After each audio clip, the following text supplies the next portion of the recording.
Lindsay here with Lorraine for this week's Ask a Crafter. I think we're up to 17 now, aren't we? Yeah, 17. Yes. Oh, how'd your turkey turn out, the deep fried turkey? Oh my gosh, we managed to read the directions first, luckily. Awesome. So we read that you're supposed to have nothing bigger than an 18-pound turkey, and we had 22 pound. Oh. And we looked at the container, and my brother said, "Oh, just shove that right in there." We decided maybe that wouldn't be the right way to go. Did you trim some bits off first? No, we didn't. And then also my husband read that you need 3 to 5 gallons of peanut oil. Not regular vegetable oil, peanut oil, which Why? I think might be a little expensive. Yeah. He saw the cha-ching sign and we nixed that. Yeah. We put it in the oven, forgot the oven wrap bag because we don't usually do turkeys. Yep. Hauled it back out after half an hour and it was nice and hot. Mm-hmm. Burned ourselves on the pan and then put it back in the oven in the what are those bags Roasting called? pan? Yeah, the bags that are supposed to hold all the juice in them. Oh, oven bags or something. Yeah, I've never used those. Huh. I don't know. Do you remember a couple of years ago everyone was doing the trash can turkey? Oh, we've done that. Really? Oh, my brother does it every year. It's fabulous up here. It's fun to watch anyways. The flames go up and everything is nice and charcoaled and oh yeah, it's great fun. They have a ball doing that. Interesting. Oh yeah. There's always another plan C in case the oven doesn't work. In case you don't have your peanut oil. Really. All right, well, we got some great comments and great questions. And to begin, actually, Christmas is coming, and I know everyone doesn't celebrate, but a lot of people love to have ideas on crafty things that are new and fabulous. So if you have something crafty you're hoping to get under the Christmas tree, I'd like you to leave a comment and tell me what it is. So anything you're looking for this year, this Christmas, crafty-wise? No, I always tell people if they don't know what to get me, just go and buy different kinds of yarns. Doesn't have to be a whole lot, just a skeiner here and there. Yeah. Love it. Yeah. Can't go wrong with that. No, you can't. You can't. But if you have a wish item, put it in the comments section, and we'll compile it all. You can tell your husbands to watch the show, or your wives, or boyfriends, girlfriends, whatever, and maybe you'll get some nice goodies under the tree. All right, I want to start off with some comments. Lindy Lee has gone and posted some chronological lists of the topics that we've talked about under the most recent Ask a Crafter videos. Oh yeah, I saw that. Yeah, she had like 47-line comment with like listing everything I was talking about during it. So that will help you out if you're looking for a specific topic. You can at least get, within a couple questions or topics of the one you're looking for. So thank you, Lindy Lee, for that. I appreciate that. And Debbie Pippin says she wishes there was a list of made in America scrapping products, or for that matter, crafting products. She'd like to support American-made businesses. Mm-hmm. So that's interesting because there are a lot of American scrapbooking businesses, but a lot of their products are printed and made in China, like the embellishments and the papers. Almost all the papers are printed in China. So that would be great to know if you have a favorite American-made product. And also a lot of the European products. I love Derwent pencils. Those are made in the UK, and they seem to have very similar labor laws and working conditions in Europe as they do in the United States. So it's good to support businesses that support their employees and their workers. Right. All right, Dinosaur, I love her comments. She says, please let Lorraine know that my friend who is an avid knitter loved, all caps, the alpaca card. She's not a card maker at all, but plans to make a couple of cards inspired by Lorraine. I took a screenshot of the card and emailed it to my friend. I always look forward to Wednesday because I know it's Ask a Crafter time. Happy holidays. That is. I look forward to Wednesday too. Actually, this is to be filling on Tuesday. Arian Mixie says she makes her own embossing paste. She uses 1 part gesso and 1/2 part baking soda or bicarbonate of soda, depending on where you are. So she says that works. Wow, that's interesting. Just one more stamp says, would you please take us to the Martin store? Oh yeah. Actually, I met her in real life last year, and we did some shopping. So I said the next time she's up in Maine, I'll take her to Martin's. Oh, it's so I can't imagine. I don't really walk around with my video camera. They'll think I'm some sort of like escapee from the loony bin or something. Amanda Cooper writes, subscribed to your channel a few days ago and had no idea you were in Maine. I too am in Maine. Nice to know that I'm not the only crazy one about crafts. Love your channel. I think we have a lot of crafters in Maine. I think there are a lot in Maine. And there are also a lot of crazy crafters. A lot of crazy crafters too right here. Well, we have 3 big box craft stores within a mile of each other right in Bangor, and it's not a big city. It's not a big population, but all those stores are busy morning to night. So. Oh yeah, they are. Yeah, so I wonder if it's a rural thing. Maybe more people craft in rural areas. That could be. I don't know. Oh, okay, and this one I had to read this one because I couldn't reply to her comments. Sometimes I can't reply. Some if you look at the comments underneath, some say reply underneath and some don't. And I don't know if that's a setting that people have set up on their individual accounts. They don't want replies or whatever. But so I decided to reply here because some other people wrote to me and said, Lindsay, don't tell me this is your last Ask a Crafter. Oh, yeah. Elizabeth. I panicked myself. Auto job. Elizabeth Bailey writes, sorry to hear this is your last Ask a Crafter. I've been really enjoying watching both of you. You're so much fun. Also, I've learned a lot from you both. Love your videos. They are awesome. Yes, in England and Ireland, we do not use the word awesome. The first time I use it when I was home on holiday, they could not get over it and started to use it to be funny. The word we use a lot is brilliant, or just say brill. Oh, brilliant. I could start using that. Yeah, I like brilliant. That. Anyway, have a wonderful Thanksgiving. Hugs, Liz. No, that was not our last Ask a Crafter. We're still going strong. I think what it was, I said, here's my latest Ask a Crafter, like the little comment I put out on Google Plus, and I think probably just at a glance thought it said last. But no, we're still gonna go if we still have questions. At least I am. I don't know about Lorraine, she might get tired of it, but no. I got a few on standby in case Lorraine decides that she's had enough. So those are some of the comments. We'll get to the questions now. The questions from Elaine Darlington Brown. Hi, my favorite crafters. I don't particularly like a gloss finish, which has limited me with all the Alacrondic. I think she means Adirondack. Oh, Adirondack. Yeah, the alcohol. Okay. Inks I have. Is there any way I could use the same techniques and then convert them to a matte finish like matte gel medium? Or any other suggestions, please? I feel it's really limiting me in my work. Thanks a whole lot for your wondrous contributions. Wondrous! Ooh, I like that. Brilliant and wondrous. Oh, Those are two new vocab words I have to add in there. I would get your piece all done, whatever it's a card or a canvas or whatever, and I would spray it with a matte sealer. You turning off your phone? I'm turning it off. I thought I was being discreet. Yeah, that would have been discreet if I didn't point it out. It would have worked fine.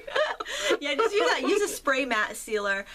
You can find them in the art supply. You might want to get you might want to pay a couple extra dollars and get the one from the craft store or the art store that's made for archival use. But just a matte sealer is all you need. It's like a clear spray paint, but it will change everything to an even sheen and an even matte or satin sheen. So you can use whatever you want and then unify the finish when you're all done. Robin Schaefer says, Lindsay finally came up with a question that hopefully you can answer. Well, that's a good idea. We should have stopped. Maybe I should read that first. I am an avid arts and crafter. I have been for over 30 years. I use Mod Podge for a long time, but my problem with it, especially on larger projects, is that even after it dries, unless you spray it with some kind of sealer, in fact, I think Plaid sells a sealer, it remains slightly tacky, and I find it so irritating. I've been experimenting with other types of decoupage medium, but none have a price as attractive as Mod Podge. US Art Quest has PPA, but it is highway robbery to afford it. Do you know of any other than the aforementioned spray sealer to use Mod Podge without having a tacky mess? You might try matte Mod Podge. That's not good. That's going to be less tacky. The glossier something is, the more tacky and the longer it'll take to dry. Oh. I did do a little research on that because I did see that question come in, and I hadn't had a problem with my Mod Podge being tacky. And I craft in my basement.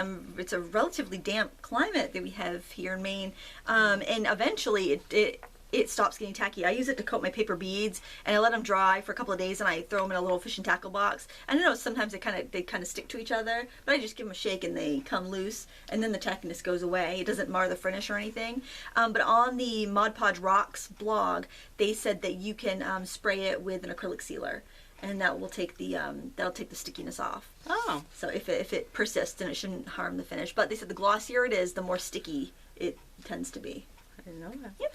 Queen Finn says, howdy, hi, and hello, Lindsay and Lorraine. I finally broke down and got some Inktense pencils. And I'd like to get some of the water dispensing brushes to use instead of the standard ones. I'm not familiar with the different types and brands. Do you have any suggestions? Okay, the best one out there is probably the Niji water brush, and it will run you about $8 to $10.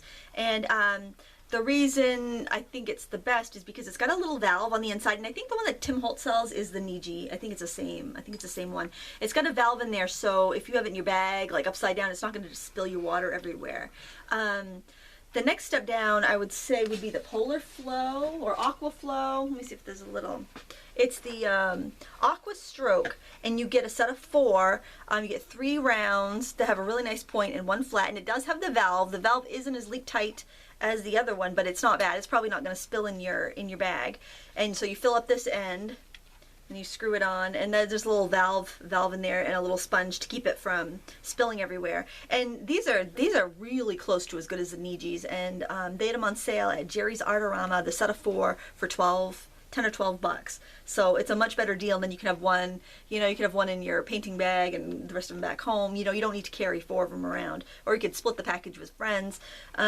So I probably get either this or the Niji. You'd probably find the Niji in stores a little easier than you would find this one, but there's a significant price difference there. And stay with the Royal. I love Royal brushes, but the Royal, the empty barrel ones that you fill up with water, I don't recommend unless they're just going to be used at home where you can keep them standing upright in a jar, because they have no valve and they will spill. And I will also tell you, with Inktense pencils, I think you're better off using a brush and a little jar of water than you are to use those the brushes with the water inside, unless you're traveling, because you can control your water a lot better, because you don't want a lot of water. You want to just kind of dip your brush, squeeze out the extra, and paint with it. So for what it's worth, you know, it's nice to have the convenience on the go, but I think you're better off with a little jar and just a nylon brush. Okay. Ann Littler said, how stupid I am. I forgot to ask you a question. I saw a video on YouTube, and the lady is talking about using floss instead of yarn. I floss my teeth, but I don't think that's what he means by taking tiny pom-poms on a fork, making tiny pom-poms. What is the floss that you use? Is it for embroidery or what? I take it yarn is for knitting jumpers, etc. I think she's from England. I think so too. Jumper, that's another nice word. That is a nice word that we don't use here very often. No, a jumper is something completely different. Jumper is like a one-piece dress or one-piece outfit type thing. Yeah, because I think little children, boys in it, wear jumpers. I don't know. But floss, the mint-flavored pom-poms, doesn't quite sound right. I'm not laughing at that because, I mean, it's cute, but you realize the things we say, we don't realize that. Yeah. Embroidery thread is what we call embroidery floss, but it's embroidery thread. It's embroidery thread. Yeah, needlepoint thread embroidery. It's just a very, like, that 6-strand string. Yeah. Yeah. Use it for a lot of things. Yeah. Andrea Friedel, now I have a question. I've been painting furniture with a chalk paint, and I'm wondering if it will successfully adhere to a sterilite cabinet. They're the kind like Rubbermaid. Do you know, or should I try it on the back first to see if it works? You can try it on the back. I'm gonna doubt that it's gonna stick very well, because the chalk paint, milk. Well, if it's real chalk paint, it's probably gonna have milk as a binder or casein as a binder, and that's probably not gonna stick to the plastic very well. You can obviously test it out, but Krylon makes paint especially for plastics, and I think I would save myself the aggravation and use that. And you can even get a spray, and you can get a matte finish so it looks like milk paint or chalk paint. You won't be able to write on it. And that's the other thing, if you did try to, if it's chalkboard paint and you're trying to write on it, it's going to scrape it right off because plastic's very slick. Yeah, I love those spray paints. I spray paint everything. I love it. Watch out, chickens. Furniture. Whole piece of furniture that needs a new color. Kayla Evans, hey, I just got a set of alcohol markers. What kind of effects can I get with them? They have a brush tip and a medium bullet tip. Thanks. Oh, there's so many effects you can get. There's a great blog, and it's put out by the program director at Copic. It's called ilikemarkers.blogspot.com. I think just search I Like Markers. And this woman, her name is Marianne. Oh, do you know who I'm talking about? I can't remember her last name. Anyway, she shows you how to get all kinds of fabulous effects, the effects of scales, the effects of raindrops, the effects of suede, all these different effects with your Copic markers. But even if they're not Copic brand, as long as they're like solvent-based, alcohol-based, you can still do those effects. And that's probably the best resource I've seen. She trains the Copic certified I think she teaches a Copic certified training to people, Oh, like the store owners and what. demonstrators? Oh, yeah. So I would check that out because there's so many different blending techniques you can do and texture techniques. You could spend days just scrolling through that blog and trying out, and try it out as you go through. Have a pad of paper and a stamp and stamp some stuff out and try or just freehand draw. Try the techniques as you read about them so you remember, and then you'll have your little notebook with all your little sketches and stuff in there, so you can kind of make notes on how you did it, and then you have that to refer back to. And if you've done it, you're going to remember it more than if you just read about it. And you do want a decent paper. I would recommend Neenah Classic Crest 80-pound cardstock for that. It can be a little expensive. If you buy it by the ream, you'll get the best price. It's about $40 a ream though, so it's not cheap, but that's 250 sheets. And once you get the hang of it, you're not going to be wasting it. It's really good stuff. Right. Trish Gray says, hi, thank you for the videos. I have 4 preteen girls who are obsessed with neon and infinity scarves and was wondering if you knew of any crochet patterns that are easier to do. I'm still beginning and watch tons of left-handed videos to learn. I am still learning though. To do a simple pattern would be best. Thanks. All right, neon, crocheting neon. That would be hard on the eyes, I would think. Yes. Oh. I've seen some really cute, very simple scarves. So the infinities, they don't have to have a twist. They can either be like a cowl or they can have a twist in it and be like a Mobius, right? Oh, is that what the infinity is? That the stuff that curves? That... Yeah, usually like a Mobius. Usually, I would think, but I think it could just be one loop. It could just be a loop instead of that, which you can either have it long enough to double over your head, or you can just wear hanging down in front. What I think I would do is I would get the yarn, have the girls pick out the yarn that they like, and I think I would do like a couple rows of double crochet with the big needle, maybe hold 2 strands together, and because that way it'll go kind of quick. And kind of like this is 2 strands held together in double crochet, and it goes really quick, and that way you won't be looking at that neon for too long, because I think that's going to be hard on your eyes. Yeah. I would do like 2 rows of one color, 2 rows of another color, then 2 rows of that first color again, knit it crochet it flat. That way you don't have to worry about working in the round. Then when you're done, you can decide whether you want to sew the 2 ends together plain, or you could give it a twist, and then you can have it like an infinity. But since you have color A on the 2 outside stripes and color B on the inside stripe, then you could do either way. You could twist it, and all the swirls will match up. So that would be my suggestion.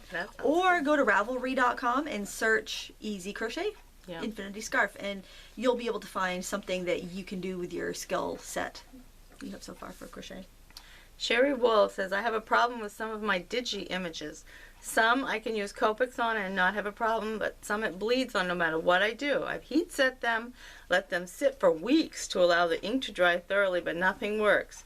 The one with the most problems seems to be the Lacy Sunshine images. The lines seem thicker on those. I use a regular printer and Neenah paper. I print it out as I would anything else. Should I use a lighter setting if possible? Any help would be greatly appreciated. God bless, Sherry. Okay. Well, if it's a sunshine image, yellow is going to give you more trouble than anything, like a juicy yellow marker over black ink. Even if it doesn't smear, it's going to kind of look a little dingy, I think, on those colors. You could try a lighter setting. I print on Neenah and I color with my Copics all the time, and I haven't had any problem with that.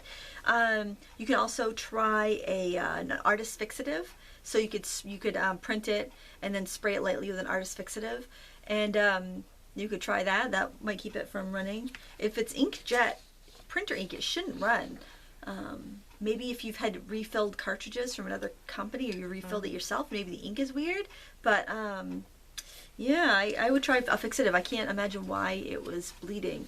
I know some markers have a slightly different makeup. Like maybe you have a marker with something other than alcohol that you're coloring over it, and maybe you didn't realize or something. But it shouldn't take that long. No, I just try in a lighter setting. Okay, Gay Johnson says, what brand of watercolor paper do you use, and where do you buy it? My favorite is Arches. When I'm doing like a serious painting, not just one of my practice ones, I'll use Arches. I really like the Arches watercolor blocks. They're expensive, but I tend to, that's just one of the things I always love, and my mother gets me Christmas presents, gets like a block of, actually I'll go grab one of the blocks to show you what I mean. I think I saw a painting on it actually, but There's a dog on the floor. Almost tripped over. He's being very helpful. Oh yeah, that's my last tutorial for my shop. But a watercolor block is bound on all 4 edges, and there's a little gap here where you slip a butter knife or a palette knife through, and you can slice off the top page after you're done. And you gotta, I'll show you. I can take that top sheet off. Here's my Bob Ross painting knife. So I'm just gonna slice that top sheet off. Already stretched, you don't need to tape it down. See, you get a nice white sheet underneath, and you're ready to go. So I do like the arches. It's expensive. I think this is probably, honestly, probably retails for about $50 for 20 sheets. But like on Dick Blick or Jerry's Artorama, you could get it for about $26. So it's, you know, it makes your painting experience really pleasant, and it's beautiful paper. So that's my favorite. Put it on your Christmas list. Put it on your Christmas list, absolutely. Yeah. Always have a Christmas list. Yes. Don't trust people. What's the weirdest crafting present you ever got? You ever get any weird material? I can't think right off, but I definitely have. You know, your husband will see something and think it's something you'd like. Or something you'd use. Yeah, I'm trying to think too if I've gotten any really weird ones. I told my husband I wanted a sewing dress for him this year. That would be nice. I saw her Joann's at a doorbuster, and I put it in my cart. It's like, oh no, I should tell Jason that's what I want. Yeah, that's great. Yeah, you think he'll know what it means? Well, I bookmarked it, put it in my shopping cart, left the page up on the internet. Hopefully he knows. You couldn't just put dress on. Right size and everything. Yeah, there you go. Okay. Sarah Little, I don't know what this is, but can you make some music card people? People have asked me for some, and I just don't know what to do. Well, I did reply to her because she asked that on another video too, and I think she wanted like a card that played music. Like, you know, sometimes you at Hallmark you buy a card and open it and it plays music. Yeah. I don't know where to get those contraptions that go in the card. I guess you could buy a card and then you could alter it and, you know, take it apart. Oh, they have those that you can have the children make a message or sing a song. Yeah, but I don't know where you get those. I don't. Maybe make a little, let me give you a marker. Oh, wait, I got a marker right here. Oh, I do? Okay. Make a little star next to that. And then she said maybe it doesn't work. It's a non-functioning mechanical pencil. There you go. Yeah, this might, we have a really tight shot here because you don't want to see what the rest of this room looks like. There's a dog laying on the floor and various other obstacles. It's been a long week off from school. Takes a toll on you. Yeah. It really does. It does. It does. Oh, yes. But I'll try to do a music themed card for you. I put a little mark on there so I can do something. Yeah. Because I like they have a lot of cards now that use the paper just out of an old music book. Yes, and that's the background paper. I like those. Yep. Susanna D says, good Lord, how do you know so much? Love all your tips. Have made the jelly plate and also use your glitter nail polish trick, which worked fabulous. You two are a hoot to watch. It always puts a smile on my face. I live in Australia, Melbourne. I'm looking for a black Stabilo? Stabilo? I think Stabilo? It's Stabilo, I think. Pencil, and can't seem to find one. Do you know of a similar pencil that I could find here? Thanks. We have what's called China markers, and you peel. It's got the little string on the side. Have you ever seen those, like for overhead transparencies and for marking on slick surfaces? And you just peel like a little string back, and you peel off the paper. And that was always great fun as a child. Yeah, peel all the paper off. But they're called China markers, and any drafting supply shop should have it, or office supply shop, I would think. We can get them pretty easily, but we can get everything pretty easily in the States, really. Yeah. But look for a China marker. That's what it's. Oh, okay. That's called. Debbie Pippin says, I have a set of, excuse me, decorative scissors. Are you all right? Yeah. I can read that question if you need a minute. You might. Okay. Debbie Pippin says, I have a set of decorative scissors and like the different edges, but find them difficult to use, especially to cut a straight line. It's difficult to connect the snips as you cut. Do you have tips for using, storing, and maintenance for these scissors? Yeah, the smaller the design on the pattern, the more you can connect it together. So what you want to do is look for the repeating pattern. So it might like skull up and have a couple pinks and then a skull up downward. So then you want to match up to the next skull up upward. Just kind of line your scissors up and cut. And once you get the hang of it, you start looking for those repeating patterns, because the scissors should repeat every like 1.5 inches or so. Then you'll be able to get a nice a nice smooth cut and have it look like it was, you know, this one design seamless rather than weird chunky bits here and there. So I do use decorative scissors all the time. I keep them in a bucket. Actually, my bucket's right over there. It's sitting, I can see it. I just don't want to tackle Lorraine and trip over my dog to get there. But yeah, I just throw them in a bucket with the handles up. And I used to have them in one of those over-the-door shoe organizers, but I ran out of wall space to hang that. So they're in a bucket. Works fine for me. Yeah. Yeah, you feeling better? Yes, I think so. I got this little tickle. Boki88. Thanks for everything you share. You are by far my favorite YouTube channel. Is there a way to use a water brush for blending India ink markers? What fluid should I use? Absolutely. In fact, I was just using my Pitt artist marker the other day, and I just kind of colored it. It was like it was a tag. I did a video on it. If I think about it, put a link to that.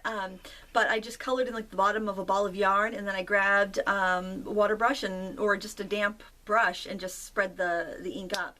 You can use plain water. You can use water with a couple drops of glycerin in it. Like if you filled up that water brush, put like one drop, like a little eyedropper of glycerin in there, and that will help. And why that works is because it's like a water soluble oil, the glycerin, and it will help smooth things over your paper without lifting up the paper. It almost lubricates your ink as it goes, so it just gives you a really nice glide across the paper. So you can use plain water or you can add a little glycerin. The blender pens from Stampin' Up! Have that little bit of glycerin in it. That's why they work so well. Okay, the Ednac. Hello, ladies. I always look forward to the Ask a Crafter videos. Just great information, and the two of you crack me up. Hey, Lucy and Ethel, right? Who is that? There's probably a dinosaur that called us Lucy and Ethel. Yeah. I don't know who's who, though. I don't know. I don't want to know. I wanted to ask about crafting shows. I live in South Texas and have gone to a few shows around the area, and I have not seen any booths or vendors that offer paper crafts. I have a throat lozenge, so it looks like I got I've never seen the card making or scrapbooking. So sad. I have two questions. One is there a good place to search for this type of craft show, and two, I'm interested in making a paper craft bender, eventually paper crafts, but I'm not sure where to start. Thank you both so much for the time put into putting these videos together. Big fan. Oh, and happy Turkey Day. Oh, happy belated Turkey Day to you too. Tofurkey Day for us. Yes, Tofurkey. Maybe we get Tofurkey to advertise on our video. Yeah, there you go. Okay, so she's looking for a craft show. It sounds like she's looking for a place that sells craft supplies, like an heirloom show. Do you think? Yeah, I saw they have those in the magazines. I saw there was one in Texas. There's two. There's Pally Up and there's Grapevine. So Pally Up, Texas, and Grapevine, Texas. They Heirloom Productions has their show. If you go to their website, heirloompro.com, you can look at their show schedule. And if you're interested in vending a line of paper crafting products, you can get information about that as well. And they had a lot of paper craft stuff. It wasn't, because I go mainly for the stamps, but they had dies, they had papers. Oh, yeah. I said, I walked, I'm like, I'm not buying any paper. I don't need to bring that bag. I'm not bringing any paper. I get there, I walk in the paper cut booth, and they have this crazy, I have like armload of paper. Yeah. And my girlfriend's like, what's that, Lindsay? Not buying any paper? I had to go to the car and drop off my paper, so I go back and buy some more. But yeah, they have all kinds of paper crafting stuff, and there was at least at the show we went to in Springfield, they had Close to My Heart demonstrator, and even like Creative Memories. So they have everything from your kind of most basic paper craft supplies all the way up into like the specialty dyes and inks and good variety of everything. Yes, I would check out the Heirloom Productions shows. I think Scrapbook Expo also comes to Texas. That's another show that that vends craft supplies. If you're looking for a craft fair that sells paper crafted goods, that's kind of hit or miss. You know, you just kind of have to kind of show up and check out different church fairs and whatnot. There's some artisan fairs that would give you more higher end stuff, but it wouldn't necessarily be paper crafts, maybe some handmade cards. But check out Heirloom Productions, and other than that, if you're looking to buy paper crafts, I would check out your craft fairs, and if you want to sell your paper crafted items, then sign up for one and give it a shot. Oh yeah, sure. Yeah. I got a craft fair in week and a half. Oh yeah, that's right. It's coming right up. Yes. Linda Reed says, how do you store your homemade glue dots? I made a bunch of them, then realized I didn't know how to store them. Love your videos and could never just listen to Ask a Crafter. It must be seen to be believed.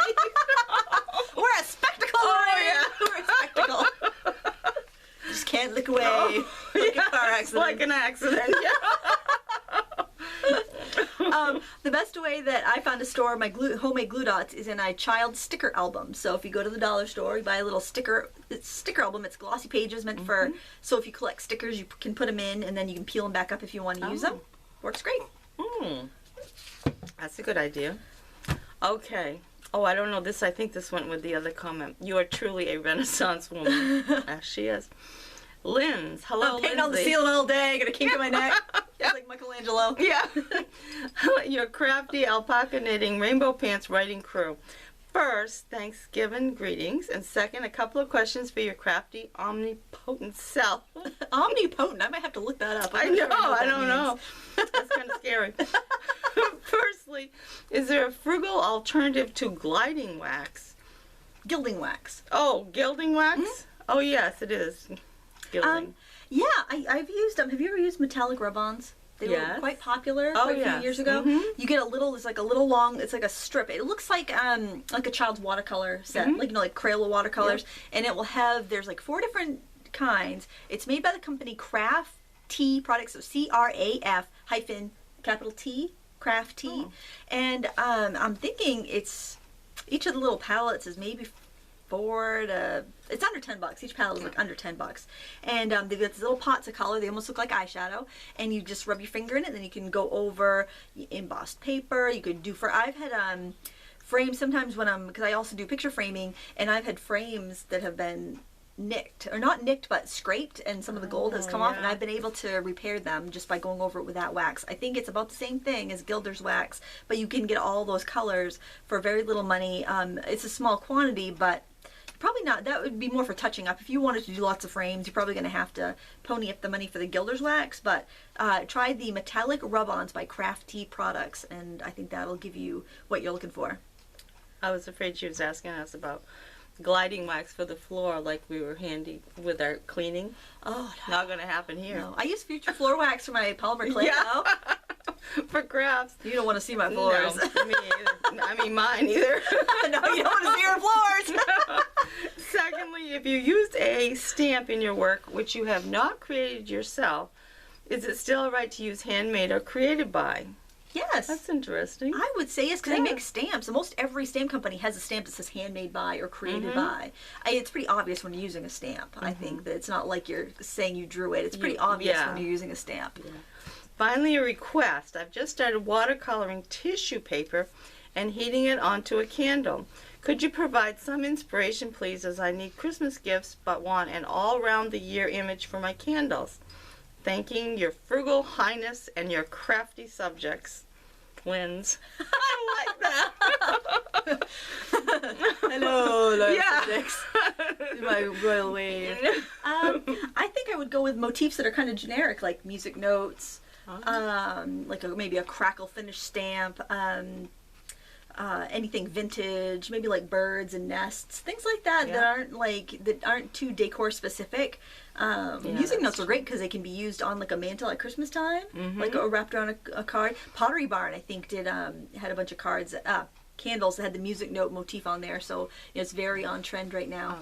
Something else I saw that was really cool, and you could paint this, or like kind of dip the edge of a credit card in and kind of streak the marks across, is to use a white pillar candle and do the tissue paper like a birch bark type pattern, so it looks like you've got 3 birch bark logs. If you had like the candles standing up, it looked like you have birch bark logs. Oh, that's nice. That would look really cool. I would say anything generic, and the birch bark would be good for a man or a woman. It wouldn't necessarily be feminine. Right. I would look for generic designs that are kind of trendy right now. I would avoid anything too graphic. Like I wouldn't probably go with a strong tile or a strong chevron or strong stripe, just because that's kind of hard. If you get it on there crooked or you don't stamp right, it's gonna really look off. I would get something kind of vintage and broken and distressed looking, so that it will look okay if the ink skips or it doesn't quite adhere just the way you want it, or you get a wrinkle, it'll still look okay. Sounds good. Sandy Boynton says, "Hi guys, I'm up a creek with a broken paddle here. When the Christmas gift I purchased came, it was a bright silver color base metal, nothing like the picture, which was a dull, almost pewter with a greenish color like you would see on weather exposed copper. I know you can use colored inks, but I don't have a clue what colors to use or how to go about it. Like everyone else, love watching you both, especially when you both start cracking up. Hopefully, Sandy. Yeah, there's a lot of ways you can alter that. I'm glad you like the cracking up because that just happened naturally. Yes. You can, because hopefully it has maybe some like crevices and details and stuff in it, because you could kind of brush on some alcohol ink and then wipe it off, and then all the ink will settle in the cracks and crevices. Or you can do this with acrylic paint, and that will really take down the shininess of it, and that will give you kind of a pewter look. And then you could sponge on. The only thing is the acrylic paint might be able to be scraped off, so you want to make sure you kind of wipe off everything off on the high areas, or somebody goes to scrub it and clean it, then that'll come off. Or you can do alcohol ink and get that down in the crevices and wipe it off. I think the acrylic paint though will look a little bit duller and make it look a little bit more like what you describe you want. So paint on a coat of acrylic paint, let it sit for a few minutes, wipe it off with a rag, and then maybe take like a little natural sea sponge, kind of like this, get a little like seafoam green paint, dab it in, kind of dab it here and there, and have a rag handy to kind of press here and there to take some of it off, and that will give you a nice patina. And when you're all done, I would spray it with some spray sealer so that if they wipe it down with a damp rag to clean it or dust it or whatever, it's not going to come off. But yeah, absolutely. I mean, you could always try returning it, but if it's just the perfect thing except for the color, then go ahead and alter it. Oh yeah. Yeah. Sounds good. DJ says, I want to cast a sparkling clear resin cube and include some family items. The cube I'm thinking about is 2 to 3 inches square, smooth, and glossy. I watched your Resin 101 video, but I'm not sure the entire shopping list started from scratch. What would that shopping list be for this project? Thank you. All right, you need a mold. And that would either, if you buy a resin mold, it'll be made of a material that's good for resin. Silicone's good if you could find, it'll be cheaper probably if you can go to like the dollar store and find like a silicone baking mold that is the right size you need. So find a mold. You need, for something that big, you want polyester resin. It's going to cast clearer and it's going to cast harder for that size. On the back of the polyester resin, it will tell you how, and make sure you get the resin with a catalyst with it, so you don't have to buy two things. They should be like a tin, and it will have a little bottle catalyst with it, and it will tell you how many drops to use for how thick you're going to cast. You need fewer drops if it's a thicker thing, which is kind of weird, but it just makes its own heat, so it's going to get pretty hot. So you mix up your first layer, and each layer is going to have fewer drops, so follow the directions on the back of the panel. The only exception would be if you, like my studio is chilly this time of year, I would have to use a few extra drops because of the temperature in my studio. And it's very smelly, so it's going to stink up your entire house if you do it inside. So I'm just going to warn you, if you can do it outside, if it's not too cold, do it outside, because it is going to stink. And do it, like, whenever I do it outside when nobody's home, because it stinks even when I bring it back in for a few days. So you do your first layer, and then your items you're going to embed. So if it's photographs, you need to coat them with Mod Podge, and make sure, and cut it out, coat both sides, coat the edges. You don't want any resin to seep in, otherwise it will become transparent. Do that all ahead of time before you begin this project. And then you're going to dip them in another little jar of the resin, because you want to coat it so you don't get air bubbles. Then you put that, so you've poured the resin's still wet. You've dipped this in another thing of resin, your prepared photo. You put that in, and press it down with a popsicle stick. Wear gloves, because it's a nightmare to clean, and cover your work surface with wax paper. It's a nightmare to clean.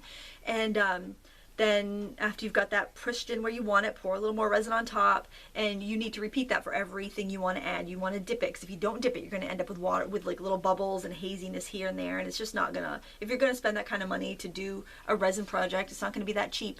You want to make sure you do it right, especially when you put up with all the stink of it, and if you have several projects, do them all at once, because that way you can just get it all over with at once. It smells really bad. Wow. It's really be worthy of that. Really, I do it outside. I have a window. I have this little window in Maine where I can do my resin, where it's not so humid outside, but it's still warm enough. It's like September. That's my resin time. Wow.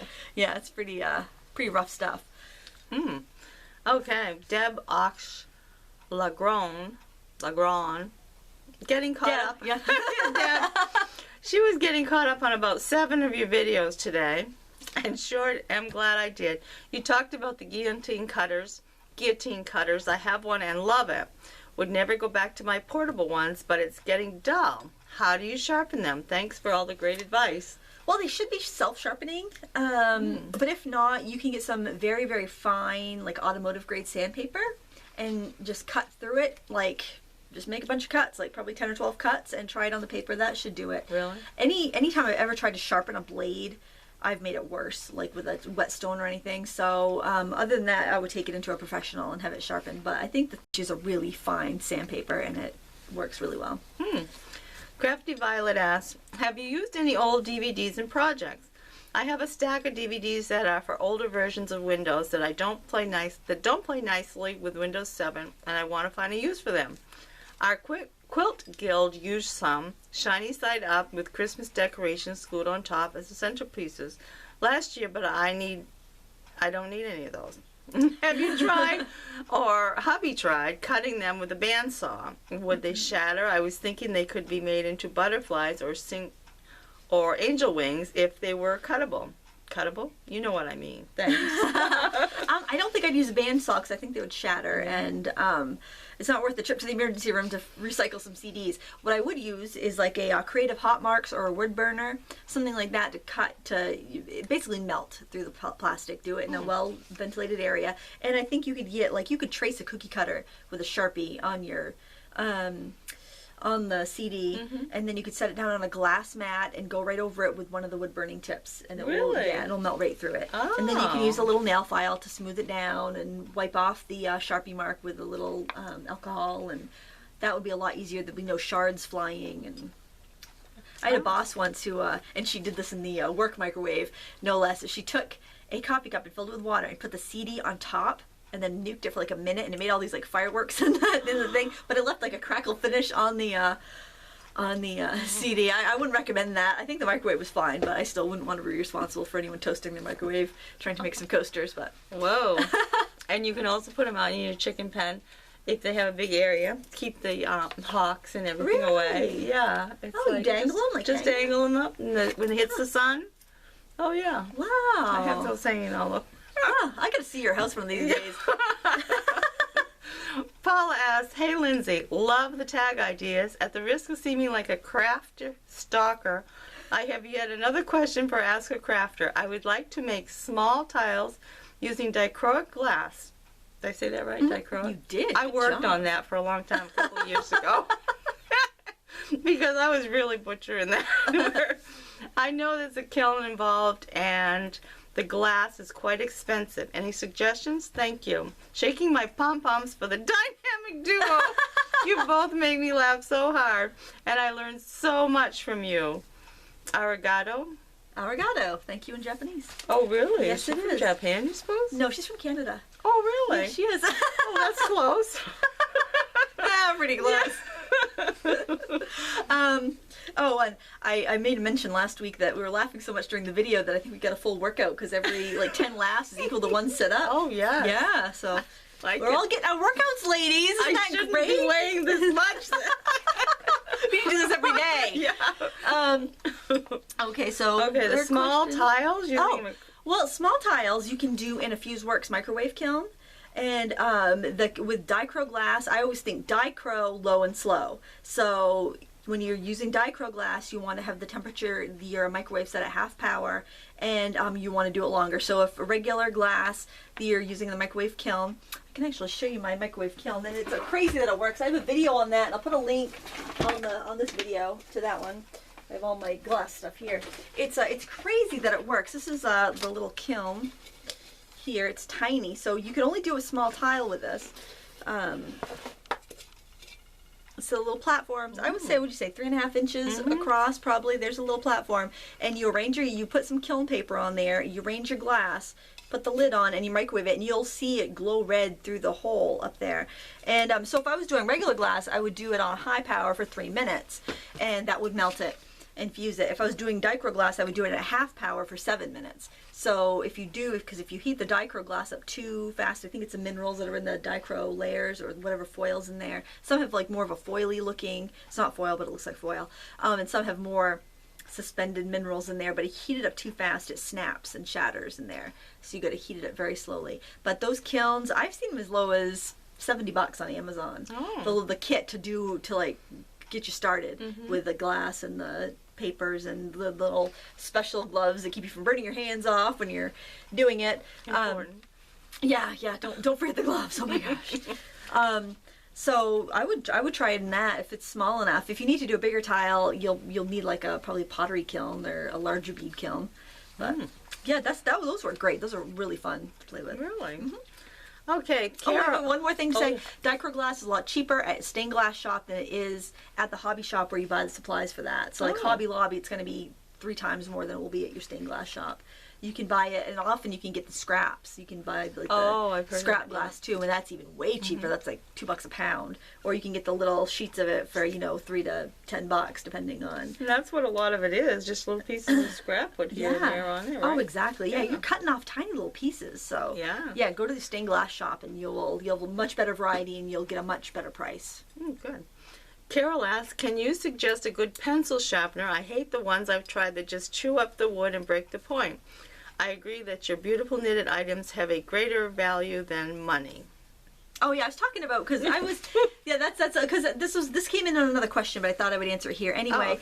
But I was just because I've been approached quite a bit lately on knitting for people. And I have a hard time with that because it's hard to say, well, this scarf costs $35 because I've put a lot of time in. I mean, you could put 10 hours into something and people don't want to pay $35 for it. That's not even half of minimum wage. I mean, and if it's a complicated pattern, I don't know about you, but I can't do anything else. If I'm doing like something complicated, I need to look at it. It's not like I'm watching TV. Like, I mean, I can watch TV and I can do it, but something, what people want to buy, it's like, and I hate to say, well, this would cost, blah, blah, blah, and offend them or shock them or make them think, well, who does she think she is, So I just say, no, I don't sell my knitwear, so that's what I was. Or you could have an Etsy shop with something, and then they would see. Yeah, or I could say, like, okay, this is what I need for it, because a lot of people, you couldn't get your yarn out of it. I mean,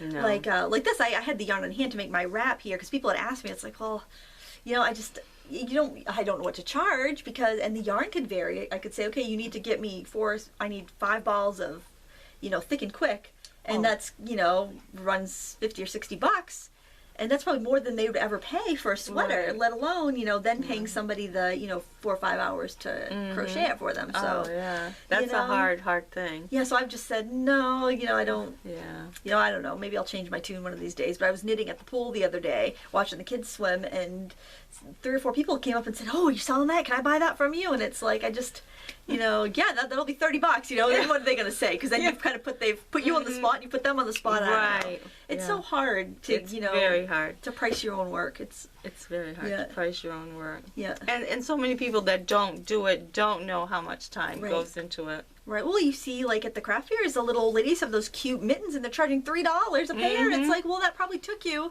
I imagine they're fast because they've been doing it for so long. But still, I mean, you can't buy the yarn for $3 to make woolen mittens. Right. They're like breaking even and not charging for their time. So it's hard. It's hard not to allow yourself to be exploited with some crafts. It is. It is. It's very hard. Yeah. And also the pencil sharpener. Oh.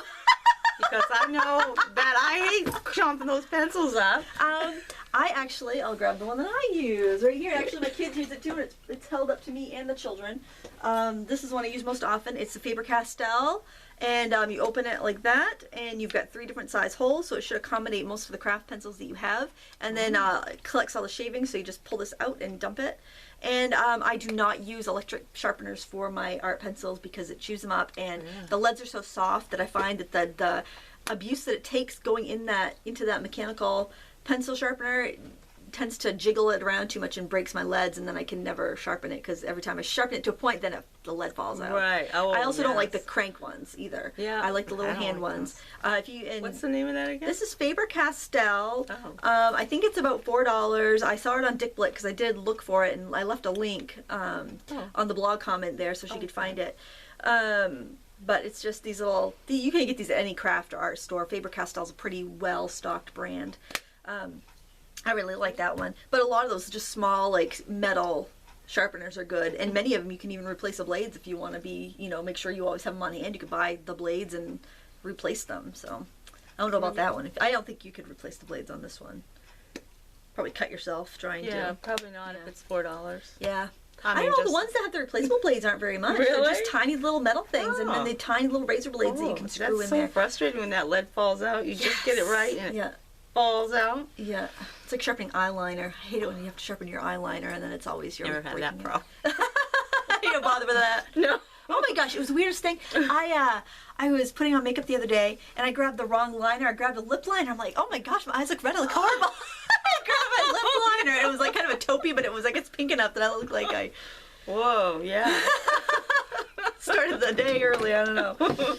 All right, that's it for questions. Oh, well, great. Yeah. Okay. So if you... I'm going to try your wrap. My wrap? See the wrap? Get out the bow and arrow. Yes, great, awesome video on that one. Thank you, that was so fun. Well, it's funny, my daughter's getting her brownie, no, not brownie, she's a junior now, Girl Scout, her digital photographer badge. So I'm like, hey, Lila, why don't you come over and take some pictures of me?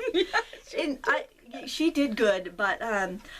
the other reason I want the dress form for Christmas is because I always have to rely on one of my children or my husband to take my pictures of my knitwear. And I'll be able to take pictures on there. And I don't know how, but they managed to find the most unflattering angles where you can see every single roll of fat I have protruding from whatever knitwear piece I'm trying to show off. Yeah, so hauling up your pants is a nice touch. I'm so unedited. All of my drawers here doing a video.